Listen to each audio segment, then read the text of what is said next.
ഈ ദുൽഹിജ്ജയുടെ 10 ദിവസം നാം വളരെ ശ്രദ്ധിക്കേണ്ട ദിവസങ്ങളാണ്.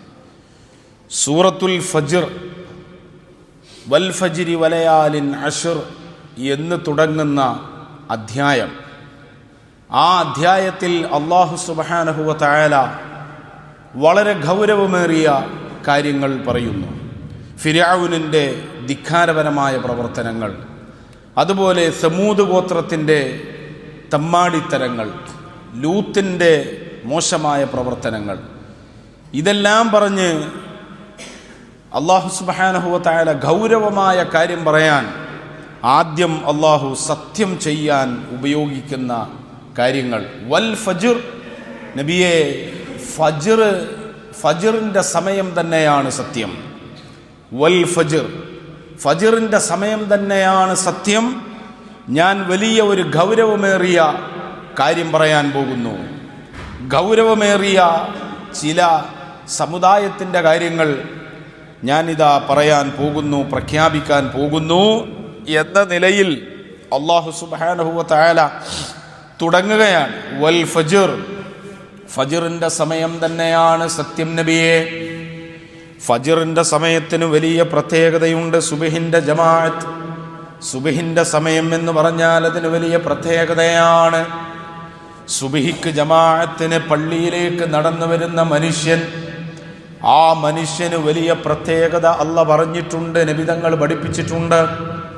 ഒരാൾ സുബ്ഹിൻ്റെ ജമാഅത്തിന് പള്ളിയിൽ വന്നാൽ അവന് ലഭിക്കുന്ന പ്രത്യേകതയാണ് ഹബീബായ റസൂലുള്ളാഹ് സ്വല്ലല്ലാഹു അലൈഹി വസല്ലം അവിടുന്ന് പഠിപ്പിക്കുകയാണ്, ആദം നബി അലൈഹിസ്സലാമിൻ്റെ കൂടെ 100 ഹജ്ജ് ചെയ്ത പ്രതിഫലമാണ് സുബ്ഹിൻ്റെ ജമാഅത്തിന് പള്ളിയിലെത്തുന്നവനെന്ന് മുഹമ്മദുർ റസൂലുള്ളാഹ്. മറ്റൊരു ജമാഅത്തിനെ കുറിച്ചും ഇങ്ങനെ പറഞ്ഞിട്ടില്ല. പ്രത്യേകതകൾ ഉണ്ട്, മഹത്വങ്ങളുണ്ട് മറ്റുള്ള നിസ്കാരത്തിൻ്റെ ജമാഅത്തുകൾക്ക്. പക്ഷേ സുബ്ഹിൻ്റെ ജമാഅത്തിന് പ്രത്യേകം അല്ലാഹ് എടുത്തു പറയുകയാണ്, നബിതങ്ങൾ പഠിപ്പിക്കുകയാണ്. അതുകൊണ്ട് സൂറത്തുൽ ഫജ്റിൽ അല്ലാഹ് പറയുന്നു, ആ അധ്യായത്തിൻ്റെ പേര് തന്നെ അൽ ഫജ്ർ, സുബ്ഹിൻ്റെ സമയം എന്നാണ്. വൽ ഫജ്ർ, നബിയേ സുബ്ഹിൻ്റെ സമയം തന്നെയാണ് സത്യം. ഫജ്ർ സ്വാദിഖ് വെളിവാകുന്ന ആ ഫജ്റിൻ്റെ സമയം തന്നെയാണ് സത്യം. സുബ്ഹിൻ്റെ തൊട്ടു മുമ്പുള്ള സമയം ഫജ്ർ സ്വാദിഖ് വെളിവാകുന്ന സമയം അല്ലേ? ഫജ്ർ സ്വാദിഖ് വെളിവാകുന്ന സമയം, അത് വെളിവായി കഴിഞ്ഞാൽ സുബ്ഹിൻ്റെ സമയമായി. ആ സമയത്തുള്ള ദുആക്ക് വലിയ ഉത്തരമുണ്ട്. ആ സമയത്തൊരാൾ ദുആ ചെയ്താൽ ആ ദുആ അല്ലാഹ് സ്വീകരിക്കുമെന്ന് ഹബീബായ റസൂലുള്ളാഹ്. വൽ ഫജ്ർ, ഫജ്റിന്റെ സമയം തന്നെയാണ് സത്യമെന്ന് പറഞ്ഞിട്ട് പിന്നെ അല്ലാഹ് പറയുകയാണ് വലയാലിൻ അശ്ർ, 10 രാത്രികളെ തന്നെയാണ് സത്യം. ഈ 10 രാത്രികളേതാണ്? രാത്രി എന്ന പ്രയോഗമാണ് ഖുർആനിൽ അല്ലാഹ് പറഞ്ഞതെങ്കിലും ആ ദിവസങ്ങൾ മൊത്തം അതിൽ ഉൾപ്പെടുമെന്ന് മഹാന്മാര് വിശദീകരിച്ചിട്ടുണ്ട്. അതിൻ്റെ പകലും ഉദ്ദേശിച്ചുകൊണ്ടാണ് അല്ലാഹ് പറഞ്ഞത് വലയാലിൻ അശ്ർ, 10 രാത്രികളെ തന്നെയാണ് സത്യം നബിയേ. അഥവാ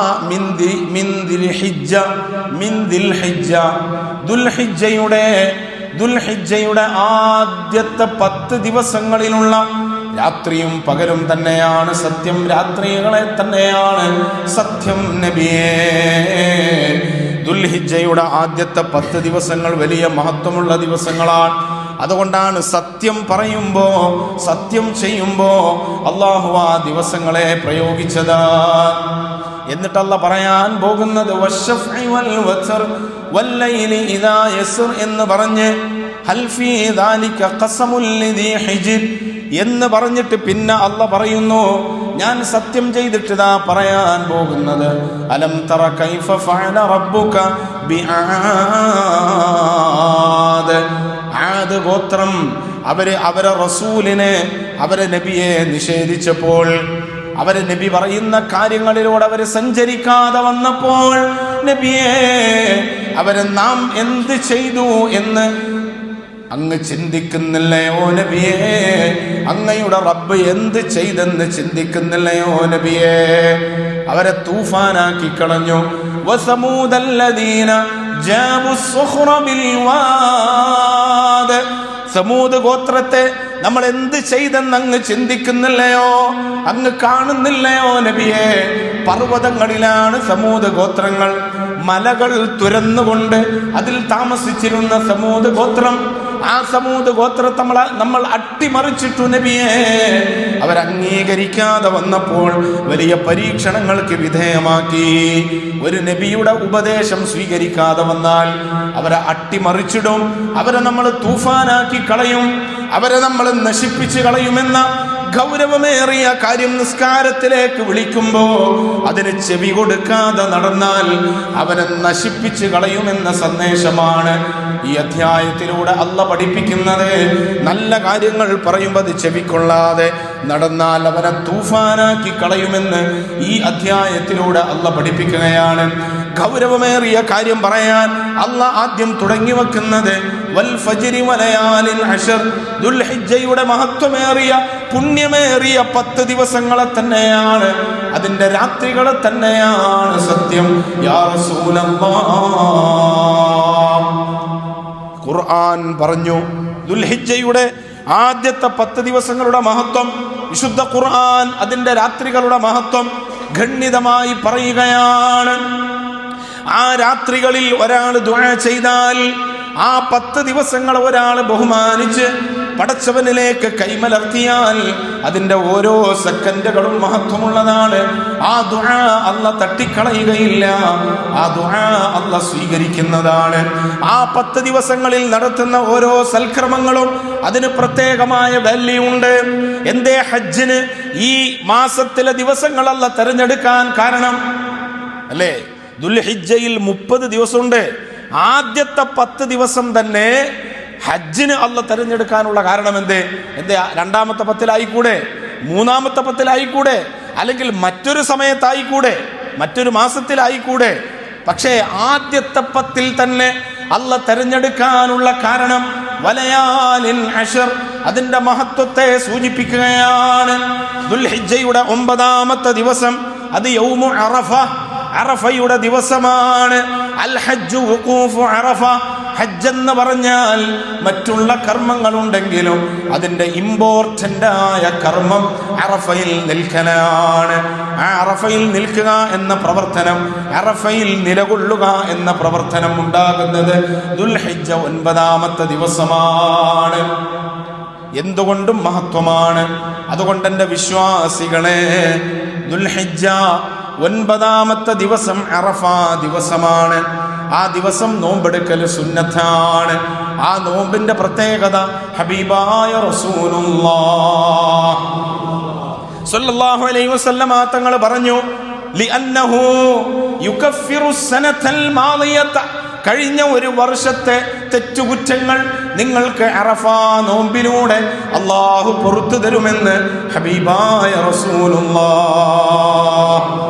ഫത്ഹുൽ മുഈനിൽ കാണാം, ദുൽഹിജ്ജ 8 വരെ നോമ്പെടുക്കൽ സുന്നത്താണ്. 8-നും 9-ലും നോമ്പെടുക്കൽ സുന്നത്താണ്. ദുൽഹിജ്ജ 10 ദിവസം, 9 ദിവസം, 10ാമത്തെ ദിവസം പെരുന്നാള്, 9 ദിവസം കൃത്യമായി നോമ്പെടുക്കുന്നവരുണ്ട്, പുണ്യകർമ്മമാണ്. 8-ന് നോമ്പെടുക്കൽ പ്രത്യേകമായ സുന്നത്താണ്. 9-ന് നോമ്പെടുക്കൽ ശക്തമായ സുന്നത്താണ്, വലിയ പ്രാധാന്യമുള്ള നോമ്പാണ്. അന്നത്തെ രാത്രി, 9ന്റെ രാത്രിക്ക് വലിയ മഹത്വമുണ്ട്. മഹാന്മാര് ആ രാത്രി ഇബാദത്ത് കൊണ്ട് സജീവമാക്കിയിരുന്നു എന്ന് ചരിത്രങ്ങളിൽ കാണാം. ആകയാൽ ദുൽഹിജ്ജ 10 ദിവസം മഹത്വമുള്ള ദിവസങ്ങളാണ്. ഉദ്ഹിയ്യത്ത് ഉദ്ദേശിച്ചവർ 10 ദിവസങ്ങളിൽ ഉദ്ഹിയ്യത്ത് അറുക്കുന്നത് വരെ അവരുടെ നഖമോ മുടിയോ നീക്കാതിരിക്കൽ സുന്നത്താണ്. ഉദ്ഹിയ്യത്ത് ഉദ്ദേശിച്ച മൃഗത്തെ കാണുമ്പോൾ, ഉദ്ഹിയ്യത്തിന്റെ മൃഗങ്ങളെ കാണുമ്പോൾ തക്ബീർ ചൊല്ലൽ സുന്നത്താണ്. ഉദ്ഹിയ്യത്ത് ഉദ്ദേശിച്ച ആളുകൾ മുടി നീക്കരുത്, നഖം നീക്കരുത്. ഇനി നീക്കിപ്പോയാൽ ഉദ്ഹിയ്യത്തിനെ ബാധിക്കുന്നില്ല, പക്ഷെ നീക്കാതിരിക്കൽ സുന്നത്താണ് ദുൽഹിജ്ജ. കാരണം ഞാനിതാ ബലികർമ്മത്തിന് തയ്യാറായിരിക്കുകയാണ്. എന്തിനാണത് നീക്കാതിരിക്കുന്നത്? നീ ഉദ്ഹിയ്യത്ത് അറുക്കുമ്പോൾ നിന്റെ ശരീരത്തിലുള്ള മുടികൾ സാക്ഷിയാകട്ടെ, നിന്റെ ശരീരത്തിലുള്ള നഖങ്ങൾ സാക്ഷിയാകട്ടെ. പടച്ചവന്റെ അടുക്കൽ വരുമ്പോൾ അതെല്ലാം സാക്ഷി പറയുന്ന വസ്തുക്കളാകട്ടെ എന്ന നിലക്ക്, ശരീരം മുഴുവനും സാക്ഷിയാകണമെന്ന നിലക്ക് അത് നീക്കാതിരിക്കൽ സുന്നത്താണ്. ഉദ്ഹിയ്യത്ത് ഉദ്ദേശിച്ചവർ അത് ശ്രദ്ധിക്കണേ, സൂക്ഷിക്കണേ. ഹബീബായ റസൂലുള്ളാഹ് ഈ 10 ദിവസങ്ങളിൽ നടക്കുന്ന ഈ 10 ദിവസത്തിൽ എല്ലാ പുണ്യകർമ്മങ്ങളും ഒരുമിച്ച് കൂടിയിട്ടുണ്ട്. നോമ്പ് ഒരുമിച്ച് കൂടിയിട്ടുണ്ട്, നിസ്കാരം വരുന്നുണ്ട്, അതുപോലെ പെരുന്നാൾ വരുന്നുണ്ട്, ബലികർമ്മം വരുന്നുണ്ട്, സ്വതക്ക വരുന്നുണ്ട്. ഈ 10 വരാത്ത ഒരു സൽക്കർമ്മവും ഇല്ല. ഈ 10 ദിവസത്തിൽ ചെയ്യുന്ന ഏറ്റവും പുണ്യമായ കർമ്മമാണ് ബലികർമ്മമെന്ന് അള്ളാന്റെ റസൂല് പറയുകയാണ്. അതുകൊണ്ട് അതിന്റെ ഗൗരവം ഈ 10 ദിവസത്തിൽ നിങ്ങൾ ചെയ്യുന്ന അമലുകളിൽ വെച്ച് 10ാം ദിവസം നിങ്ങൾ ചെയ്യുന്ന ബലികർമ്മത്തിനാണ് ഏറ്റവും വലിയ ശ്രേഷ്ഠത, ഏറ്റവും വലിയ പുണ്യമെന്ന് മാത്രമല്ല, കഴിവുണ്ടായിട്ട് ഒരാൾ ഉദ്ഹിയ്യത്ത് അറുത്തില്ലെങ്കിൽ അവനെക്കുറിച്ച് അള്ളാന്റെ റസൂല് പറയുകയാണ്, ബാങ്കില് ബാലൻസ് ഉണ്ട്, ബാങ്ക് ബാലൻസ് ഉണ്ട്, അല്ലെങ്കിലോ കയ്യിൽ സ്വത്തുണ്ട്, പക്ഷെ ഉദ്ഹിയ്യത്ത് അറുക്കുന്നില്ല, അവനെക്കുറിച്ച് അള്ളാന്റെ റസൂല് പറയുകയാണ്, ഫലാ യഖ്റുബന്ന മുസല്ലാനാ, അവൻ പെരുന്നാളിനെ നിസ്കരിക്കാൻ വരാതിരിക്കട്ടെ. കണ്ടോ, എന്ത് ഗൗരവമേറിയ വാക്കാണ്. അവൻ അടുക്കാൻ പാടില്ല. ഫലാ യഖ്റുബന്ന, അവൻ അടുത്തുകൊള്ളരുത്. തീർച്ചയായും കഴിവുണ്ടായിട്ട് ഒരാൾ ഉദ്ഹിയ്യത്തിന്റെ മൃഗം മേടിച്ച് അറുത്തില്ലെങ്കിൽ ഫലാ യഖ്റുബന്ന, അവൻ അടുക്കാതിരിക്കട്ടെ. മുസല്ലാന, പെരുന്നാളിന്റെ നിസ്കാരത്തിന്റെ നമ്മുടെ മുസല്ലകളിലേക്ക് അവൻ അടുക്കാതിരിക്കട്ടെ, അതിനവന് യോഗ്യതയില്ല എന്ന് ഹബീബായ റസൂലുള്ളാഹി സ്വല്ലല്ലാഹു അലൈഹി വസല്ലം. അത്രയും ഗൗരവമാണ് ഉദ്ഹിയ്യത്ത് കർമ്മത്തിന്. കഴിവുണ്ടായിട്ട് ഒരാൾ അർത്തില്ലെങ്കിൽ അവൻ നിസ്കരിക്കാൻ വരേണ്ടതില്ല എന്ന് വരെ നബി സല്ലല്ലാഹു അലൈഹി വസല്ലം പഠിപ്പിക്കുക. എന്ന് വെച്ച് ഇനി ഒരാൾ അർത്തില്ലെങ്കിൽ നിസ്കരിക്കാൻ വരണ്ട എന്നല്ല അതിന്റെ അർത്ഥം. പിന്നെയോ, നിസ്കരിക്കണം, പെരുന്നാളിന് വരണം, പക്ഷേ അവന്റെ നിസ്കാരം പൂർണ്ണമല്ല. അവന്റെ നിസ്കാരം അല്ലാഹ് വേണ്ട വിധത്തിൽ പരിഗണിക്കില്ല. ഹബീബായ റസൂലുള്ളാഹ് അത്രയും ഗൗരവമാണ്. നിസ്കാരത്തിന്റെ പൂർത്തീകരണം ഉദ്ഹിയ്യത്ത് കർമ്മത്തിലൂടെയാണ്. കഴിവുള്ളവൻ പെരുന്നാൾ നിസ്കരിക്കുമ്പോൾ ആ നിസ്കാരം പൂർണ്ണമായി അല്ലാഹ് പരിഗണിക്കണമെങ്കിൽ അതിന്റെ ശേഷം ഉദ്ഹിയ്യത്ത് കർമ്മം കൂടി ഉണ്ടായാൽ മാത്രമേ അവന്റെ പെരുന്നാൾ നിസ്കാരം പവർഫുൾ ആകുകയുള്ളൂ. സയ്യിദുനാ റസൂലുള്ളാഹ്. അല്ലാതെ നിസ്കാരത്തിന് വരേണ്ടതില്ല എന്നല്ല, അതൊരു പ്രയോഗമാണ്. അത്രയും ഗൗരവമാണ്. എന്താണ് ഉദ്ഹിയ്യത്തിന്റെ പ്രത്യേകത? ഉദ്ഹിയ്യത്തിന്റെ പ്രത്യേകത പറയുമ്പോൾ ദുൽഹിജ്ജ ആദ്യത്തെ 10 ദിവസത്തിന്റെ പ്രത്യേകത നമുക്കതിൽ നിന്ന് മനസ്സിലാക്കാം. നബി തങ്ങൾ പറയാണ്, ഉദ്ഹിയ്യത്ത് അറുക്കുന്നവന് പ്രത്യേകത മാത്രമല്ല, മൻ ഖറജ മിൻ ബൈതിഹി ലിശിറാഇ ഉദ്ഹിയ്യതി, അവന്റെ മൃഗത്തെ മേടിക്കാൻ വീട്ടിൽ നിന്നൊരാൾ പുറപ്പെട്ടാൽ, ഉദ്ഹിയ്യത്ത് അറുക്കാൻ വേണ്ടിയുള്ള മൃഗത്തെ മേടിക്കാൻ ഒരാൾ മാർക്കറ്റിലേക്ക് പുറപ്പെട്ടാൽ, അല്ലെങ്കിൽ മേടിക്കാൻ ഉദ്ദേശിച്ച സ്ഥലത്തേക്ക് ഒരാൾ പുറപ്പെട്ടാൽ അവന്റെ യാത്രക്ക് പ്രത്യേകതയുണ്ട്. അവൻ സഞ്ചരിച്ചു കൊണ്ടിരിക്കുമ്പോഴൊക്കെയും അവന്റെ ദോഷങ്ങൾ അല്ലാഹ് പുറത്തു കൊടുക്കുമത്രേ. ഉദ്ഹിയ്യത്തിന്റെ മൃഗം മേടിക്കാൻ പോയി, വിലയിലൊത്തില്ല, പോയി, പക്ഷേ നമ്മൾ ഉദ്ദേശിച്ച വിലയിൽ കിട്ടിയില്ല. ഒരുപാട് പേശിയതൊന്നുമില്ല, പക്ഷെ എന്നാൽ പോലും നമ്മൾ ഉദ്ദേശിച്ചൊരു വിലയുണ്ട്. ആ മൃഗത്തിന് നമ്മൾ കണക്കാക്കിയ ഒരു വില, ആ വിലയിൽ എത്രയോ അധികമാണ്. എന്നാൽ പോലും നിന്റെ ആ യാത്ര കൊണ്ട് അല്ലാഹു നിനക്ക് നിന്റെ ദോഷങ്ങൾ പുറത്തു തരുമെന്ന് ഹബീബായ റസൂലുള്ളാഹി സ്വല്ലല്ലാഹു അലൈഹി വസല്ലം. അല്ലാഹു നമുക്ക് തൗഫീഖ് നൽകട്ടെ. ഇനി അവിടെ പോയി സംസാരിച്ചാലോ, ഉദ്ഹിയ്യത്തിന്റെ മൃഗം മേടിക്കാൻ മാർക്കറ്റിൽ പോയി ഒരാൾ സംസാരിച്ചാൽ, വമൻ തകല്ലമ, ഒരാളത് മേടിക്കുന്ന കാര്യത്തിൽ സംസാരിച്ചാലോ, ഓരോ സെക്കൻഡിലും അവന്റെ പദവി അല്ലാഹ് അവന് ഉയർത്തിക്കൊടുക്കും, അവൻ അല്ലാഹു സ്വർഗം നൽകുമെന്ന് സയ്യിദുനാ റസൂലുള്ളാഹി സ്വല്ലല്ലാഹു അലൈഹി വസല്ലം. ഉദ്ഹിയ്യത്തിന്റെ ഓരോ പ്രവർത്തനങ്ങളുമായി ബന്ധപ്പെടുമ്പോഴും അതിനവന് കൂലിയ പ്രത്യേക പരിഗണനയാണ്, പ്രത്യേകമായ അള്ളാഹുവിന്റെ അടുക്കൽ അവനെ പരിഗണിക്കപ്പെടുമെന്ന് ആദരവായ മുഹമ്മദ് മുസ്തഫ സല്ലല്ലാഹു അലൈഹി വസല്ലം. അള്ളാഹു തൗഫീഖ് നൽകട്ടെ, അള്ളാഹു നമുക്ക് ഭാഗ്യം നൽകട്ടെ. എൻ്റെ പ്രിയപ്പെട്ടവരെ, അറഫ ദിവസത്തിലെ നോമ്പ് നമ്മളെല്ലാവരും എടുക്കാൻ ശ്രമിക്കണം. ഹാജിമാർക്ക് ഇളവുണ്ട്, കാരണം അവർ വലിയ ത്യാഗത്തിലാണ്.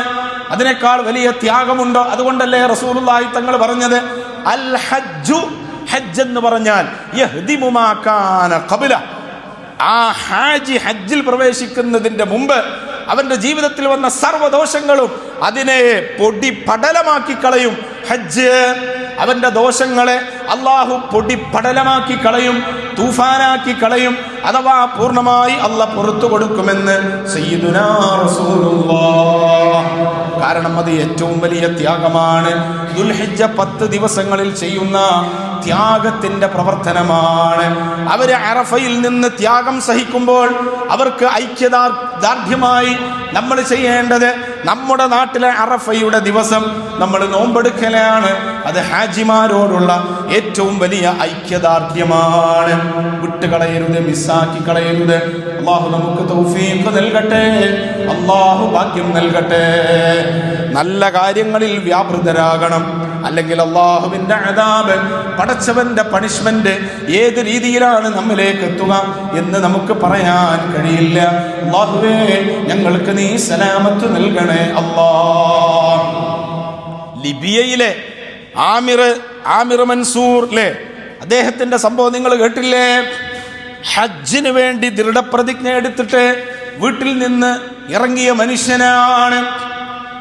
പേരിൽ എന്തോ മിസ്റ്റേക്ക് കണ്ട് എയർപോർട്ട് ഉദ്യോഗസ്ഥര് നിങ്ങൾക്ക് പോകാൻ കഴിയുമോ എന്ന കാര്യത്തിൽ സംശയം പ്രകടിപ്പിച്ചു. ആദ്യം നല്ല കോൺഫിഡന്റ് കൊടുത്തു, പോകാം, ഈ ഫ്ലൈറ്റിന് തന്നെ പോകാം എന്ന് പറഞ്ഞു.